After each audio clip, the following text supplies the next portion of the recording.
Good afternoon, everyone. We are the Group 5, and we are assigned to report the life of Carlos Botong Francisco. But before that, let us first know what are the topics to discuss. First in line, we have the biography of Carlos Botong Francisco, his best-known works, a group analysis of his artworks, and lastly, at the end of our group report, we will have our activity. Now, let's hop onto the discussion. Who is Carlos Francisco? Carlos Modesto Villaluz Francisco, popularly known as Botong, was a Filipino muralist from Angono, Rizal. When we say muralist, sila yung mga artist na nagde-designs and nagpe-paint ng mga artworks sa walls, plaster, tiles, and other surfaces. And kadalasan natin itong makikita sa mga business establishments, churches, cities, zoos, libraries, and even hotels. He was born on November 4, 1912, in Angono, Rizal, Philippines. His beloved parents are Felipe Francisco and Maria Villaluz. Sadly, on March 31, 1969, he died at the age of 56, and his resting place can be found in Angono Catholic Cemetery. Now na nagkaroon na tayo ng knowledge sa kung sino ba si Carlos Francisco, let's get to know more about him. So here, as we can see, our group prepared 8 facts that summarizes the important details about the life of Carlos Francisco. So let's proceed to the first one. Carlos studied at the University of the Philippines, UP, School of Fine Arts. His works were inspired by Filipino folklore, history, and customs. So basically, every time na gumagawa ng artworks and masterpiece si Carlos Francisco, it revolves around the Filipino folklore, history, customs, and traditions. In addition to this, he also painted many historical events that are chronicled important events such as the First Mass at Limasawa, the Martyrdom of Rizal, the invasion of Limahong, and the Blood Compact. He also discovered the Angono petroglyphs. The work was accidentally discovered by Francisco as he was lying down on a rock shelter during a 1965 Boy Scouts field trip. So upon lying down, napansin niya na may malalim na nakaukit na primitive drawings on the rock wall, and he immediately notified the National Museum for careful evaluation. So the Angono petroglyphs is the oldest work of art in the Philippines, and it is located half kilometers away from the southeast town of Angono, Rizal. Next one, he also served as the production designer for the 1961 film adaptation of Noli Me Tangere, and it was directed by Geraldo de Leon. Next bullet, he is a member of the 13 Moderns. 13 Moderns is a group of Filipino modernists that is formed in 1938. Sila yung mga original modernist masters who revolutionized Philippine art by breaking away from the classical conventions that dominated pre-war painting and sculpture. Next bullet, he was an awardee of Order of National Artists of the Philippines. And ang award na ito is given to those Filipino individuals who have made a significant contributions specifically when it comes to the development of Philippine arts. And to continue our discussion, let's proceed to Ma'am Santos. Thank you. Thank you, Ma'am Irish. In addition to what Ma'am Atanque just said, here are some of his other awards. His painting, Kaingin, or Sweden, won first prize in the inaugural National Exhibition of the Art Association of the Philippines, or AAP, held at the National Museum in 1948. He also received the Patnubay ng Sining at Kalinangan Award from the City of Manila in 1964 and was proclaimed Philippine National Artist in Painting in 1973.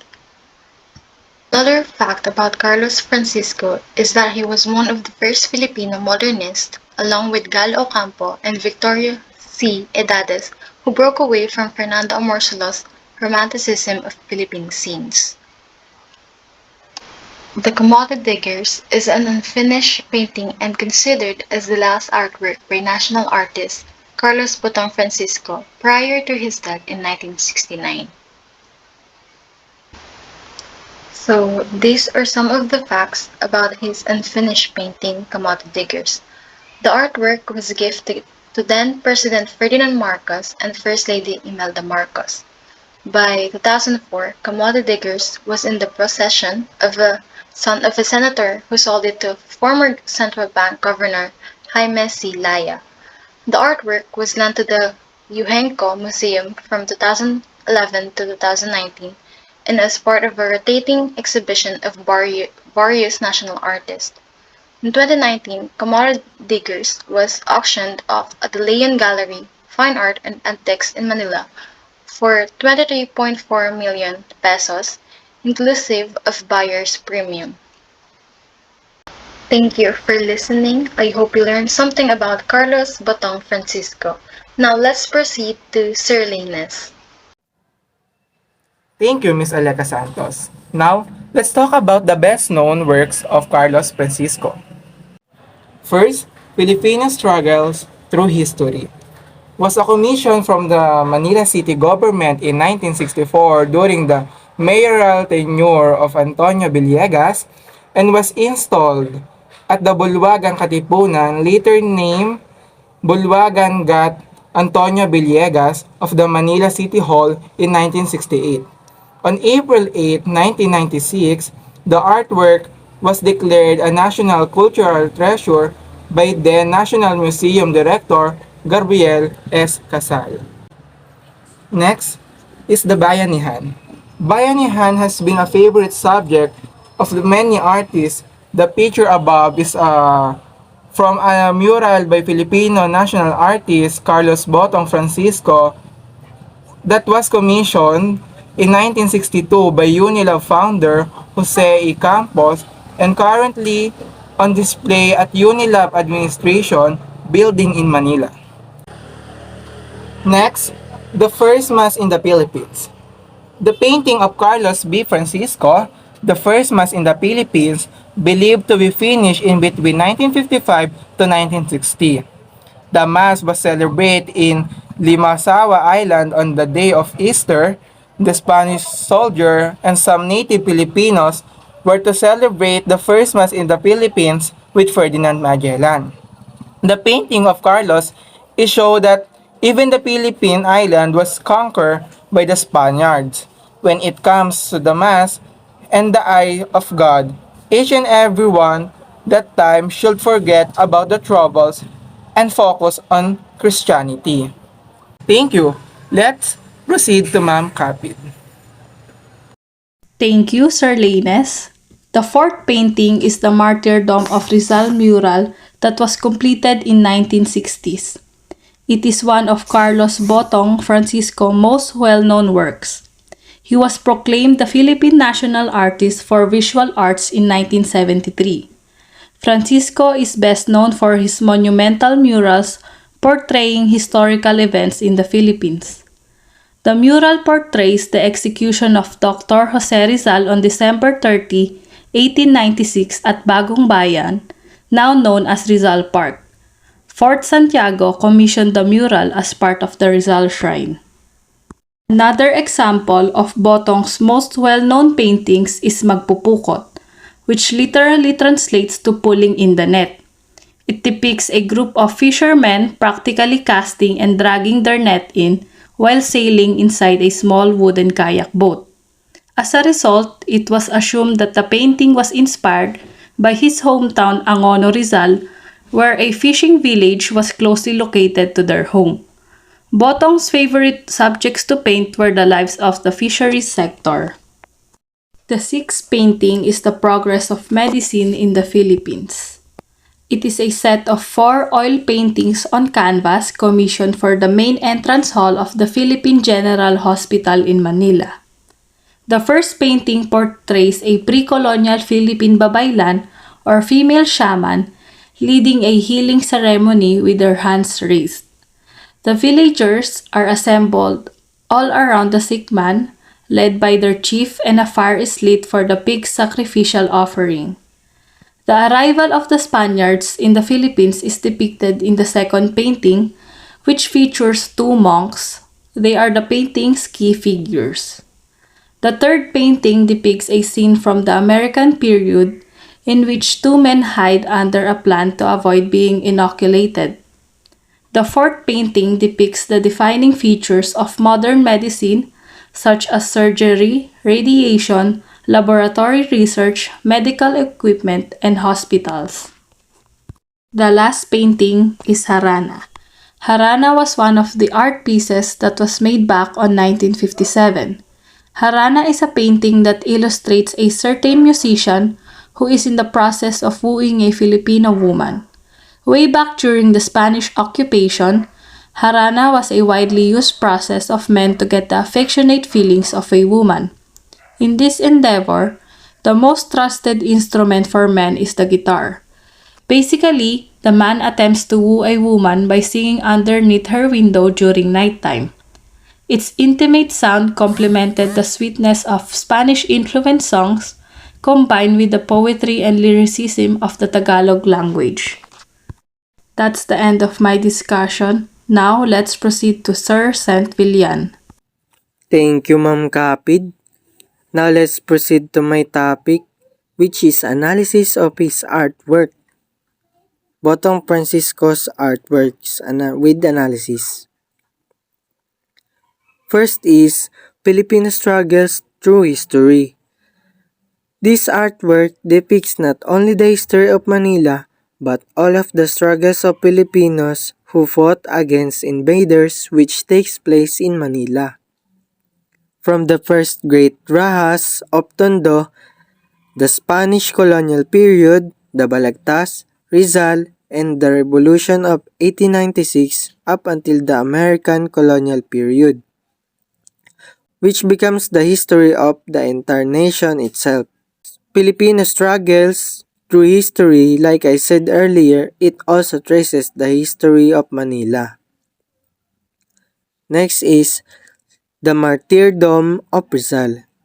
This painting shows the event that precipitated Rizal's execution by a firing squad of Filipino soldiers of the Spanish Army at the Bagong Bayan, today known as Luneta or Rizal Park.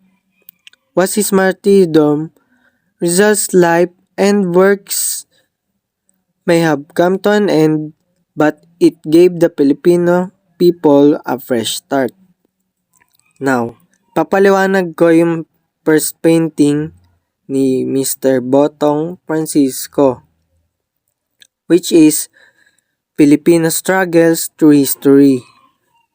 Sa artwork niya na to, pinapakita o dinidepict nito yung paglaban o mga paghihirap ng mga Pilipino na lumaban sa mga Espanyol o noong 1896 Spanish colonial period. Ayan. Pinapakita dyan kung paano nagkaisa-isa yung mga Pilipino na lumaban sa Espanyol na nangyari sa mismong bayan ng Manila noong 1896 na naging history na mismo ng buong bansa natin. Dahil dito naganap yung main event ng paglaban sa mga Espanyol na naging isa sa dahilan kung ba't malaya na rin tayo ngayon na bansa. Next is the Martyrdom of Rizal. Ayan, dito naman sa painting na to, napakahalaga rin ng painting na to kasi dito rin pinapakita yung history kung paano ibinigay ni Rizal yung buhay niya para sa bansa natin, which is siya na nga yung kinikilalang bayani ng bansa natin ngayon. At noon pa. Ayan, pinapakita dyan yung mga firing squad na bumaril sa kanya noon dahil nahuli siya ng mga Espanyol noon. At ginanap din to sa Bagong Bayan or kilala ngayon sa Luneta or Rizal Park na pangalan. Ayan. Namatay man siya noon, pero ito yung nagsimbolo kung paano lumaban yung mga Pilipino dahil nung namatay siya, lumakas din yung mga loob ng Pilipino o namulat sila nun sa pagkamatay ni Rizal. Kasi nga kilala si Rizal na talagang active siya kung na lumaban sa mga Espanyol eh. Ayan. Isa rin to sa pinakamalaking dahilan kung ba't malayo na rin yung bansa natin. Siya yung naging susi para magkaisa-isa yung mga Pilipino noon na lumaban sa mga Espanyol. Ayun lang po. Thank you.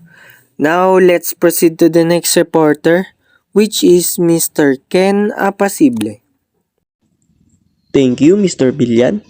Let's proceed naman po dito sa tinikling. Tinikling is a traditional Philippine folk dance which originated during the Spanish colonial era. The dance involves at least two people beating, tapping, and sliding bamboo falls in the ground and against each other in coordination with one or more dancers who step over in between the poles in a dance. Sa gawaing ito, hindi lamang naghahatid si Francisco ng isang mag-asawang gumaganap ng sayaw, kundi pati na rin ng isang kwento sa pamamagitan ng pagpapakita ng ekspresyon ng mga karakter. Ang babae ay walang pakialam at masayang nagsasayaw at nag-e-enjoy sa kanyang oras. At ang lalaki naman ay sumusulyap sa kanya habang siya ay gumaganap. Ito ay isang kapansin-pansin sa kanyang kadalisayan, pagpapalagayang loob at kagalakan. Inihahalin tulad din ang sayaw na ito sa isang ibon na umiiwas sa mga trap na nilagay ng mga magsasaka sa palayan. Ang tikling ay kilala bilang ibon na mahaba ang binti or paa. At ang mga kawayan naman ay sumisimbolo sa mga trap na kanyang iniiwasan. Bayanihan. Bayanihan is the most valued culture of the Filipino people. It simply means giving a hand to the community and accomplishing goals together as one. The concept of bayanihan is traced back into a country's tradition, which can be observed in rural areas, where in the towns people were asked, especially the men, to lend a hand to a family who will move into a new place. Nihahalimbawa naman ng bayanihan ni Carlos Botong Francisco, ang isa sa mga sikat na kultura ng Pilipinas, walang iba kundi ang bayanihan, na may salitang ugat na bayani, na ang ibig sabihin ay bayani. Sa pamamagitan nito, ang pagpipinta na ito ay nagpapakita ng isang bayani sa isa't isa.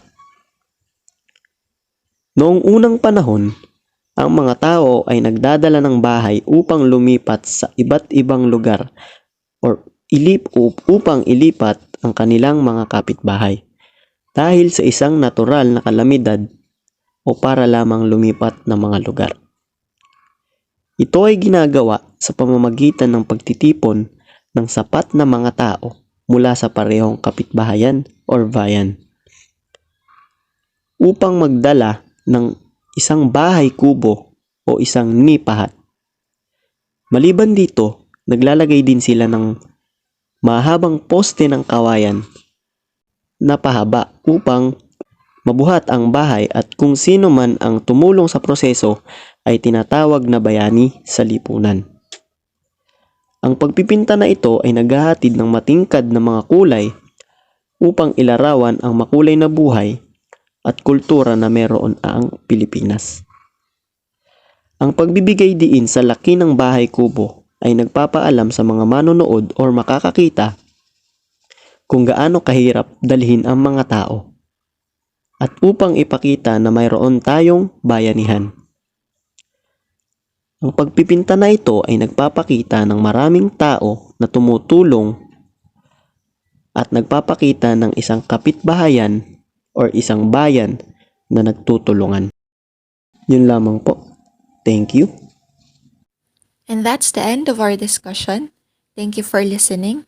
Our group hoped that you learned something about the life of Carlos Botong Francisco. Again, I am Atanque Irish May P. I'm Santos Lady ALECCA. I am LEYNES RENIEL M. And I am CAPID Gabrielle. And again, I'm John Vincent VILLAN. And I'm KENNETH APACIBLE.